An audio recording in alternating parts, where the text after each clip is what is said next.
Okay, so good morning. Uh, we are now on another chapter ng Physics 2, which is the electricity and magnetism. And we start, actually, sa book natin, the first chapter is all about electric fields, but I think hindi natin maabot ngayon to in this video. So, hati-hati na lang muna natin. And abutin lang natin hanggang Coulomb's law.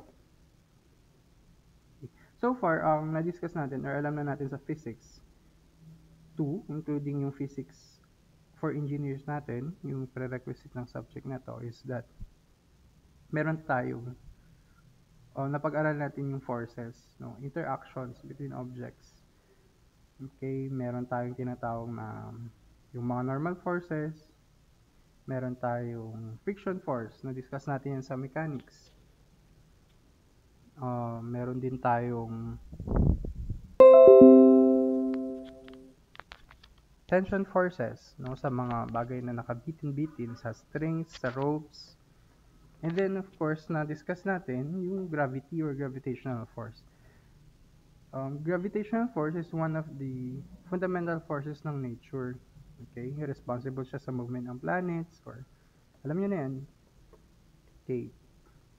Responsible siya kung bakit hindi tayo nagpo-float sa Earth. Because of gravity, we stay where we are. Tama naman. Gravity keep us grounded. Diba? And then, gravitational interaction is just one of the 4 fundamental forces ng nature nga. So, beside from gravity or gravitational interaction, meron din tayong tinatawag na strong interaction. Ang strong interaction, ito yung force that keeps the nucleus together.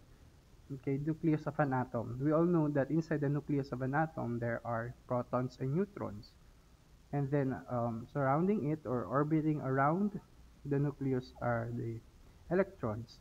So, para hindi sumabog yung nucleus, merong force or interaction that keeps them together, yung laman ng nucleus, para maging solid siya. Nasa gitna lang lagi ng nucleus. So, strong interaction yan. That is another fundamental force in nature. Meron din tayong tinatawag na weak interaction, which causes one of the common forms ng radioactivity, which is the beta decay. So, sa nuclear fission naman siya, sa radioactivity. And then, for this chapter, we will be talking about the last fundamental force of nature, or another fundamental force of nature called the electromagnetic interaction. So, that is why this chapter is entitled Electricity and Magnetism. Okay, there is a certain relationship between electric interaction and magnetic interaction. That is why magkasama sila lagi. And soon we will find out what is the relationship between them. But we will going to start with electricity or electric fields or electric forces. Okay, na-experience nyo na ba dati or ngayon, naka-experience na ba kayo ng kapag sinusuklay nyo yung buhok nyo, di ba? Lalo na I think sa girls, madalas ito, pag sinusuklay nyo gamit yung plastic na suklay, and then afterwards, dahil wala kayong magawa, sobrang bored kayo, suklay lang kayo ng suklay.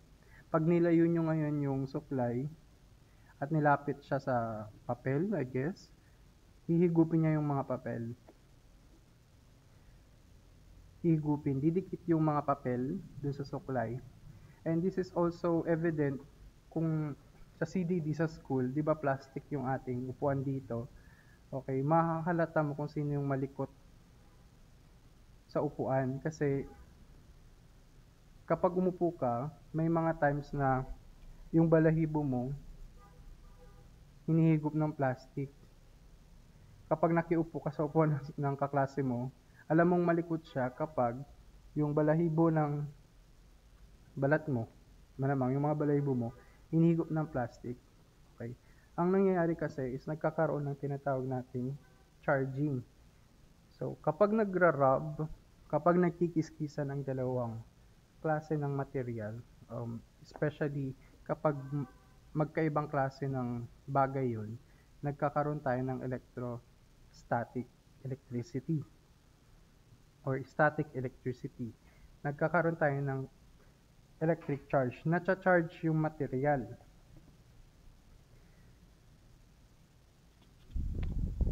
For example, dito, kung meron tayong plastic rod, so una, pinagdikit mo yung dalawang plastic rod. So, hindi pa naman bago natin ikiskis yung isa, wala pang attraction.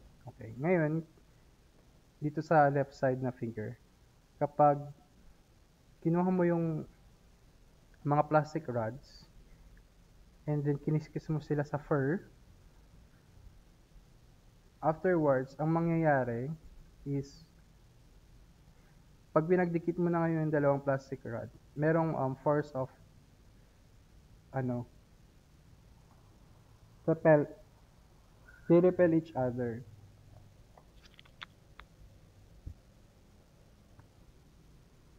So, merong force of repulsion or repulsion force. Ang nangyayari kasi when we rub the plastic rubber or plastic rod, dun sa fur, nag-gain siya ng negative charge. So, nagiging negatively charged yung dalawang plastic rods. At kapag pinagdikit natin silang dalawa, nagkakaroon sila ng force of repulsion. Kung plastic rods naman, or glass rods pala, dun sa letter B, dun sa gitnang figure, kapag kiniskis naman natin sila sa silk, ang nangyayari naman is, si glass naman ang nababawasan ng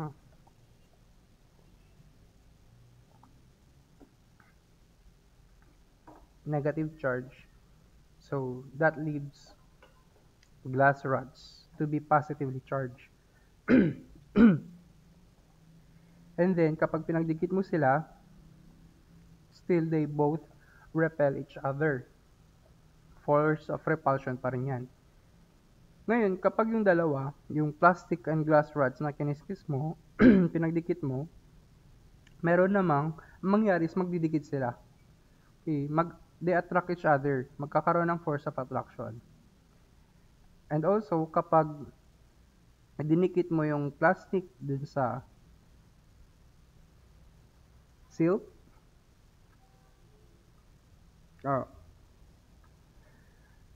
magkakaroon din naman ng force of attraction. So, ginawa ito experimentally, through series of experiments na pag-alaman na ang mga bagay-bagay, objects, have or may be classified into two charges na tinatawag. Meron tayong positively charged and negatively charged as indicated dito sa figure natin. Ang nagpangalan niyan is si Benjamin Franklin. Sabi niya, may dalawang klase lang ng charge. When we charge, okay, kapag china-charge natin, ina-electrify natin yung objects, dalawang klase lang yung pupuntahan niyan. It's either positively charged or negatively charged. And through series of experiments also, napag-alaman na meron tayong tinatawag na law of charges. Kagaya dito sa ating example, kapag parehas ang charge ng dalawang bagay, so dito sa nung kiniskis natin and then pinagdikit yung parehong plastic at pinagdikit din yung parehong glass, ang nangyayari is they repel each other because they have the same charges. Yun yung law of charges. Re-repel or merong force of repulsion kapag parehas silang positive or parehas na negative. However, kapag pinagdikit mo na yung plastic at saka yung glass, which magkaiba sila ng charge, ang nangyayari is they attract each other. So, yun po yung law of charges. Magkakaroon ng force of attraction, ibig sabihin, gusto nilang isa't isa, kapag opposite charges sila. Okay, for example, positive or negative and positive charges. Magkakaroon naman ng force of repulsion or the charges will repel each other kapag pareha silang positive or pareha silang negative. That is what we call the law of charges.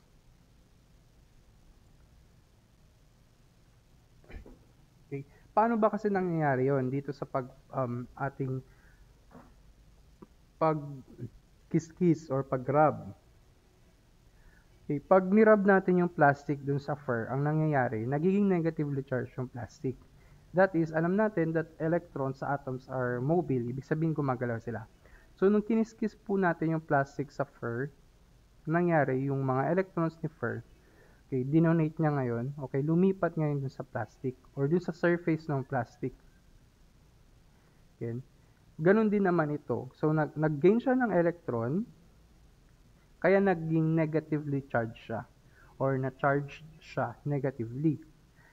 On the other hand, si glass naman, nung kiniskis mo siya sa silk, siya naman ngayon ang nawalan ng negative charge. Dahil nawalan siya ng negative charge, ibig sabihin, naging positive siya. So, kapag nawawalan ka ng negative charge, nagiging positive ka. Hindi kasi pwede, okay, just to be clear, hindi kasi pwedeng gumalaw ang mga positive charges.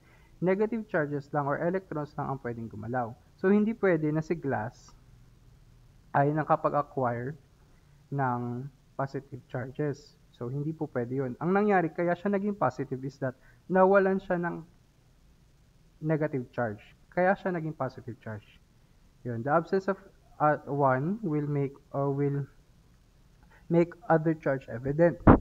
So, tanggalin natin sa isip natin na kapag positively charged siya, nag-gain siya ng positive charge. Hindi. Kasi negative charge lang po ang gumagalaw. Nagiging positive charge lang ang isang bagay kapag nawawalan siya ng negative charge. Kapag negative charge siya, dahil pwede naman gumalaw ang negative charge, nadagdagan siya ng negative charge. Yun po yung medyo common misconception lalo na sa positive charges. Kaya iwasan po natin or tanggalin po natin yung sa isip. Nagiging negative charge because nag-acquire tayo ng electrons. Nagiging positive charge because we lose electrons. Yun lang po yung kung bakit nagiging negative or positively charged ang mga objects. Okay. One thing also to remember is that electric charges, just like energy and momentum, are also conserved. So, meron din tayong tinatawag na law of conservation of charges. Ibig sabihin, we cannot create charges. So, it's either may nagdo-donate lang or nagdo-donate ka lang. Hindi pwedeng gumawa ka ng charge. So, dito, nung naging negative charge yung plastic, nung kiniskis siya sa fur, yung electrons na sobra ay nanggaling dun sa fur. Yung nag-donate lang siya. Si fur, natural niyang electrons yun. Hindi yun na-create. So, you cannot create charge. Ang mangyayari lang is nagta-transfer lang sila from one object to another. Okay. One observation also, because aside from charges have positive or negative charges, meron silang classification is that yung charges din, they occur in what we call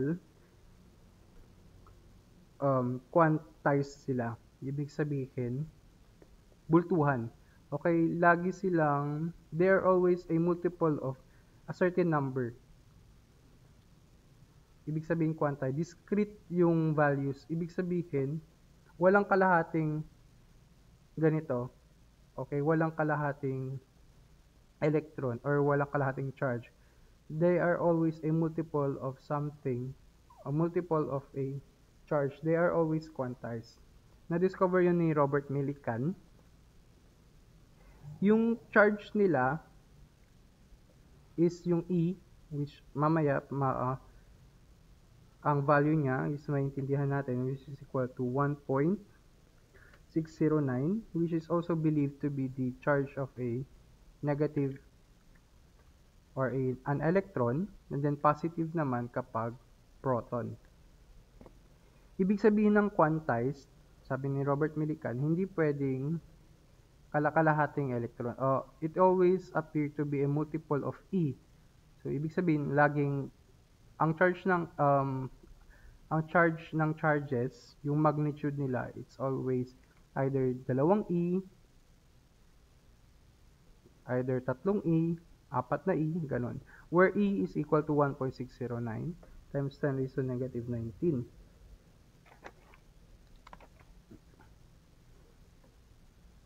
Yun yung ibig sabihin ni Robert Millikan nung sinabi niya na they are always quantized. Ibig sabihin bultuhan. Meron silang parang tawagin na nating unit, certain unit. No, hindi pwedeng kalahating E, ganon. Or discrete lagi.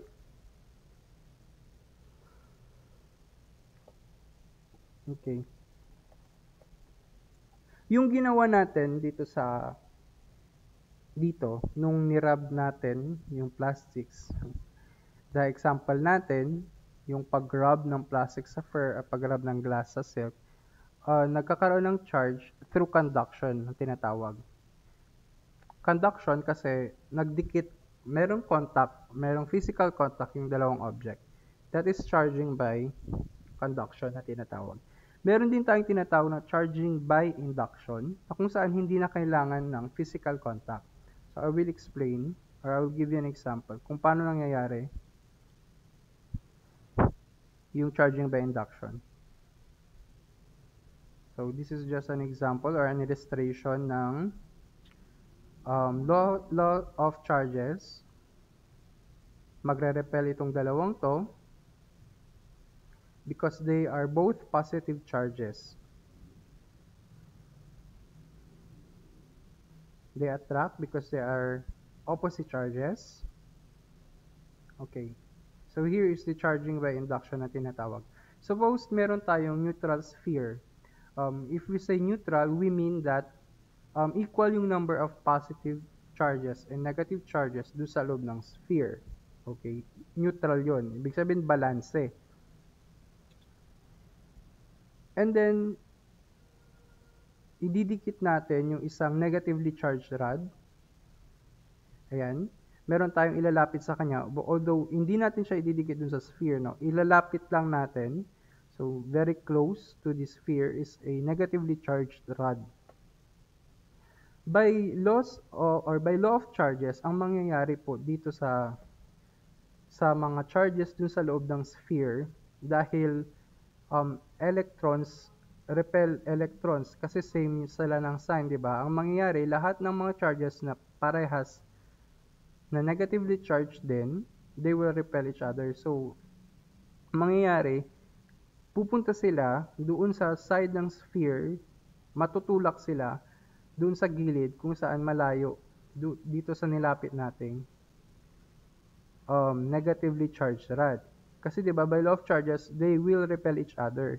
So, ang mangyayari, gaganyan siya. Yung mga negatively charged dun sa loob ng ating sphere, pupunta this side. Ayan, by law of charges. Okay? Next, kung nilagyan natin ng insulator or pag nilagyan natin ng conductor dito, okay, conductor, ibig sabihin, they allow flow of electrons.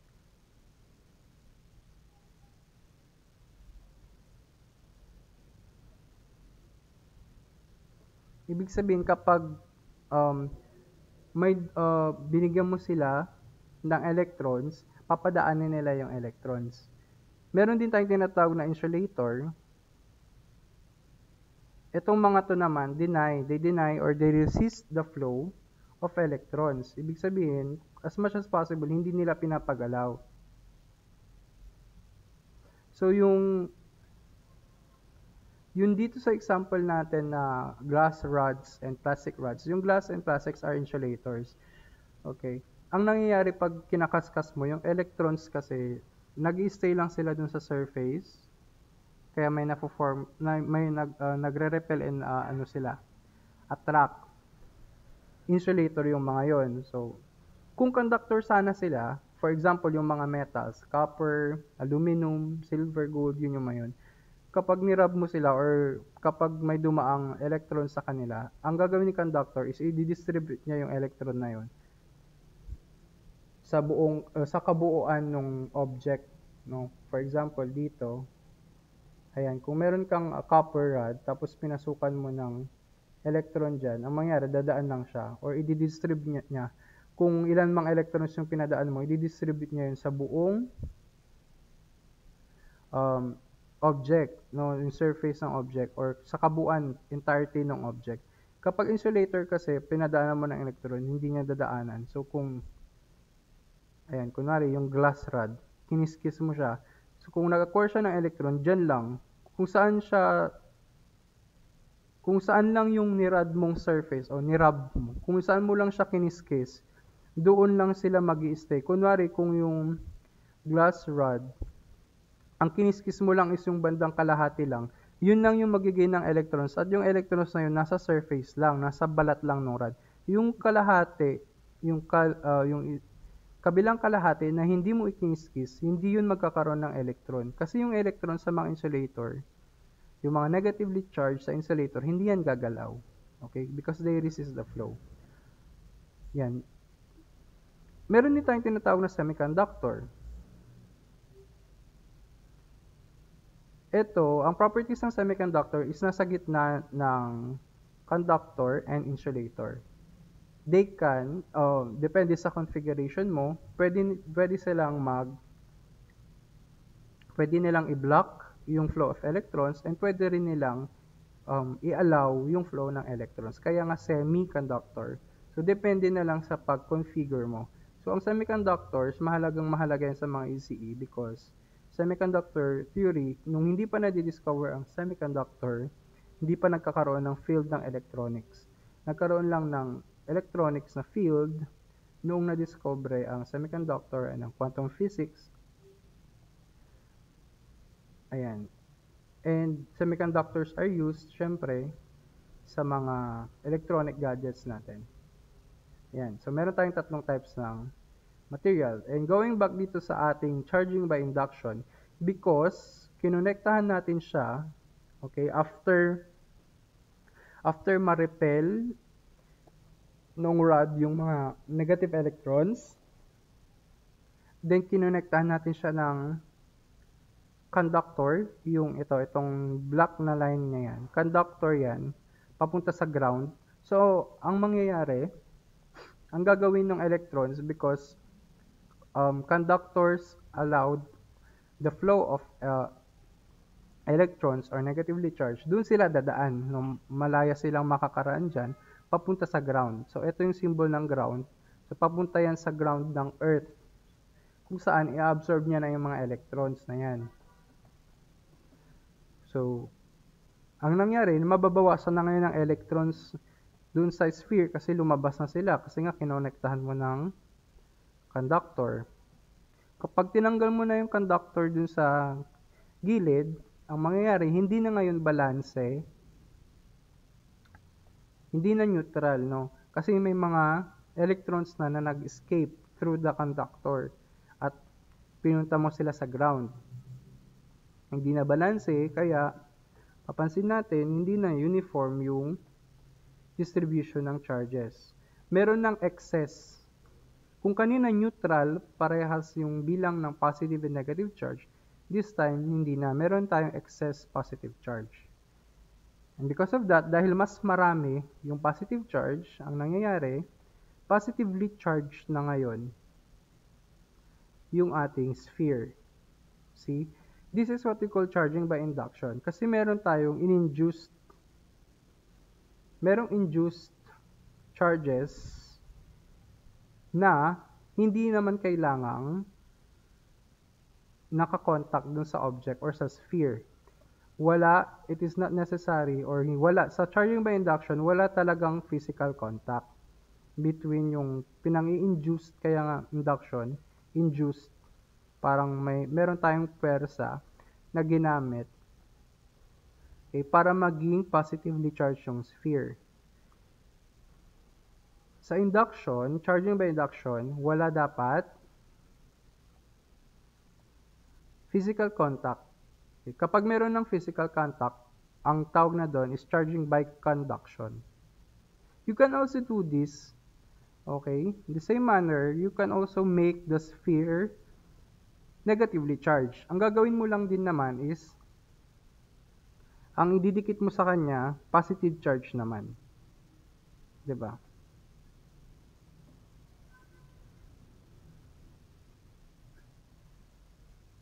So that is charging by induction.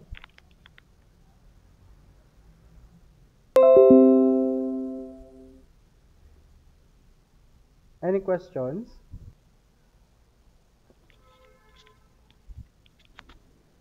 Okay.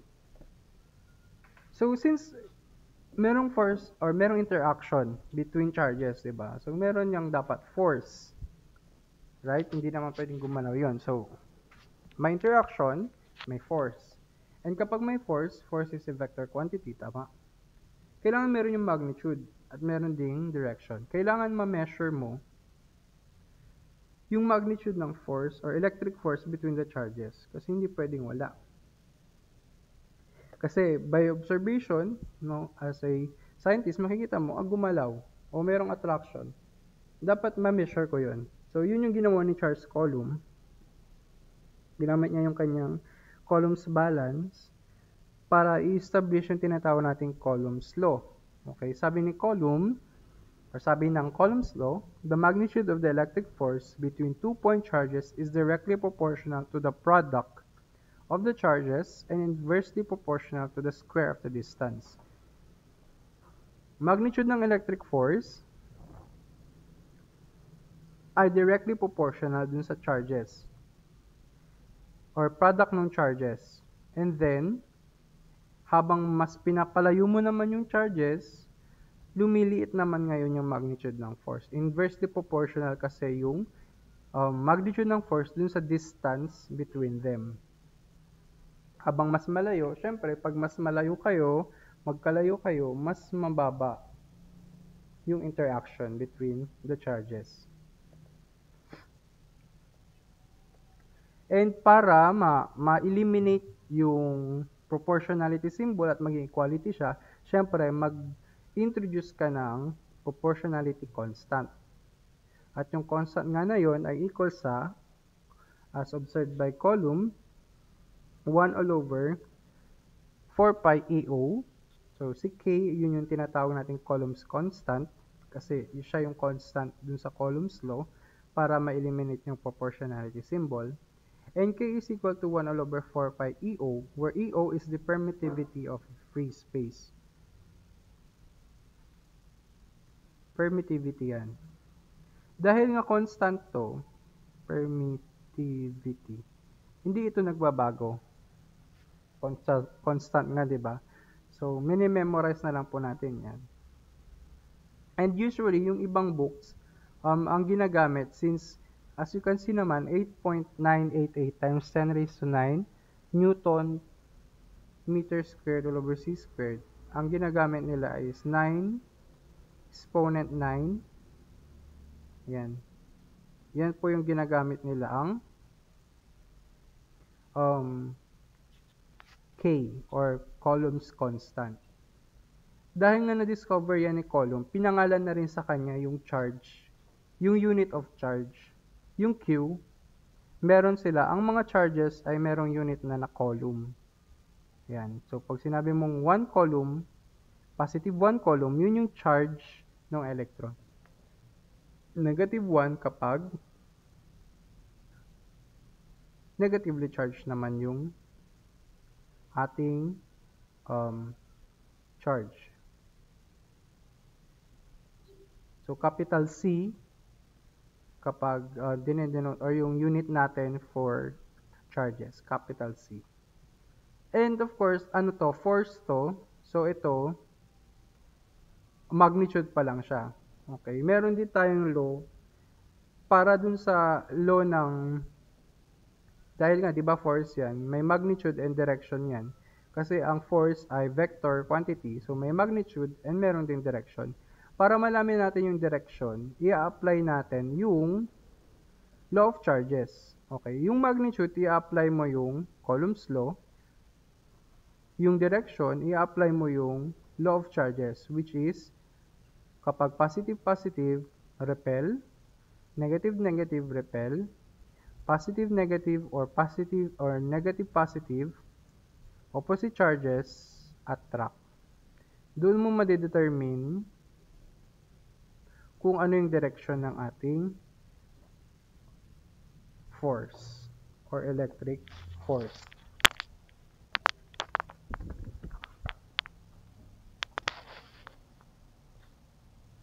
So, let's try to solve an example. Meron tayo ditong dalawang positive charges na ang kanilang charge ay both positive 1 coulomb. Ang distance between them is 1 meters. Ano daw, or hanapin natin yung magnitude ng force and of course yung direction. Because they are both positive charges, of course, they repel each other. Tama? And that is, ang direction nila, ang direction ng forces is for Q1, papunta sa left. For Q2, ang direction niya is papunta sa right. Kasi nga repel or repulsion because they are both positive charges. For the magnitude, of course, i-apply mo lang yung Coulomb's law. Magnitude of force is equal to K Q1 Q2 magnitude of Q1 magnitude of Q2 all over the distance between them.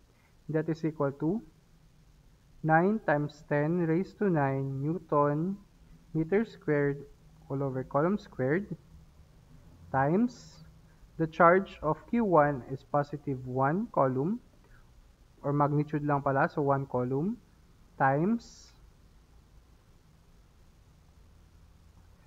Q2 is 1 coulomb all over the distance is 1 meter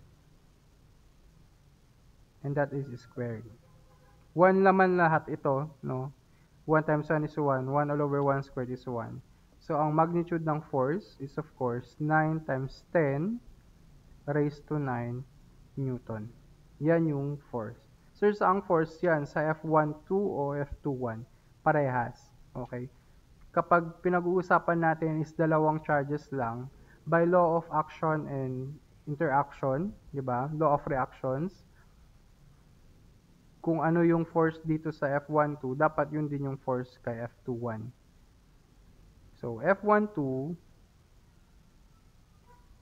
or the force on Q1 due to Q2 is equal to the force on Q2 due to Q1, which is also equal to 9 times 10 raised to 9 Newton. Yung magnitude ang parehas.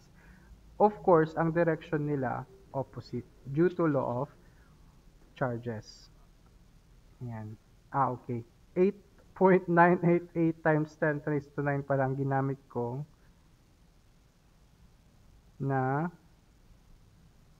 tawag dito constant.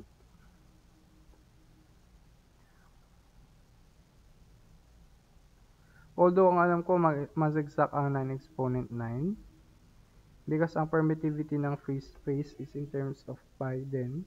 So, magka-cancel lang din yung pi doon. Kaya 9. So, 9 exponent 9 na lang yung gamitin natin. Para hindi wala na tayong maraming decimals. Okay. Okay.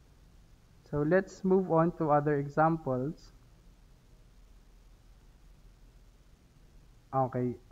This time naman, meron tayong dalawang dalawang charges. On the left, we have the positive 1 coulomb, Q1, and Q2 is negative 1 coulomb on the right. Still, ang distance between them is 1 meter. By law of charges, yung direction ng forces nila, because they are opposite Mag-a-attract. yes, force of attraction. Therefore, ang direction, the force on F1 due to Q2 is papunta namang this time right. Si F21 naman is papuntang left. And by Coulomb's law, dahil 1 naman lahat yan, so approximately ang magnitude niya is 9 times 10 raised to 9 newtons. So, ang nabago lang dito, same charges or yung magnitude naman ng charges parehas. So, ang magkaiba lang is yung direction ngayon ng force because this time, attraction naman siya. Okay, ito naman. Hanapin daw natin yung net force on the negative charge. So, isa lang yung negative charge dyan,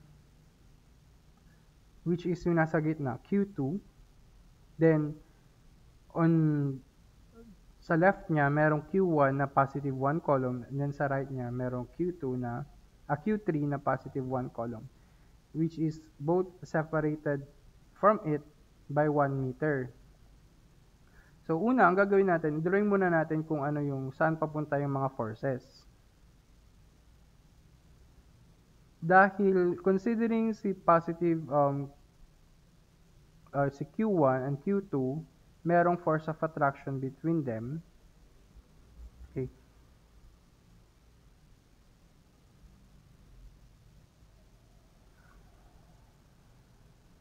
Ang kinukonsider lang natin is yung Q2 lang, okay? Yung forces lang doon sa negative charge. So, dalawa lang yon. Yung force due to Q1 and yung force due to Q3. Due to Q1, of course, opposite sila ng tawag dito. Opposite sila ng charge, oppositely charged sila. So, force of attraction yon.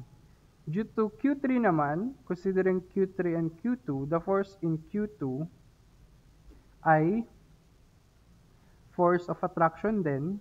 So, ang force on 2 due to Q3 ay papuntang right. Ito. And then, yung force on Q2 due to Q1 ay papuntang left. And as you can see, parehas ang mga magnitude niya na 1. Parehas din yung distance. So, ang net force dyan is actually 0.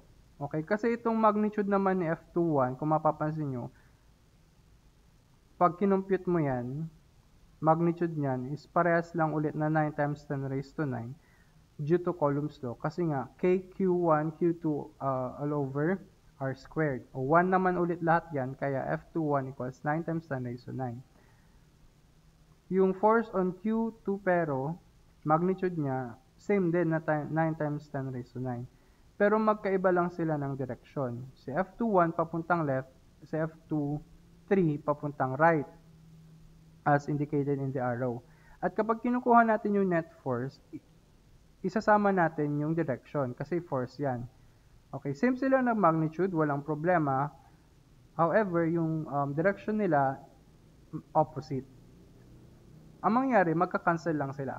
So, imagine niyo na lang, si Q2 ay isang magandang dalaga na pinag-aagawan ni Q3 at Q1, pero yung force of attraction kay Q1 at Q3 ay parehas lang. So, ang mangyayari kay Q2, hindi siya makakapili, kaya mamamatay siyang single. Charot. Okay? Parang tug of war. So, imagine niyo na lang, ito yung gitna ng tug of war, yung lubid, tapos yung force ng Team A at Team B, equal lang. So, hindi yun gagalaw. Diyan lang sila. Kaya ang net niyan, 0. Pag sinabi mong net, total. Including and of course considering yung kanilang direction because force yan. Any questions? Sir, Oh, paano kapag for example, yung okay. How about this? Calculate the net force on each charge.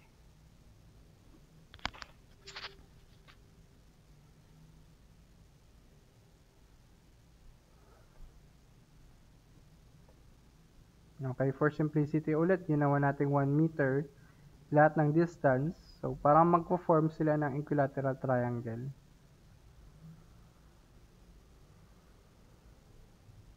Okay. I-skip na lang muna natin to and then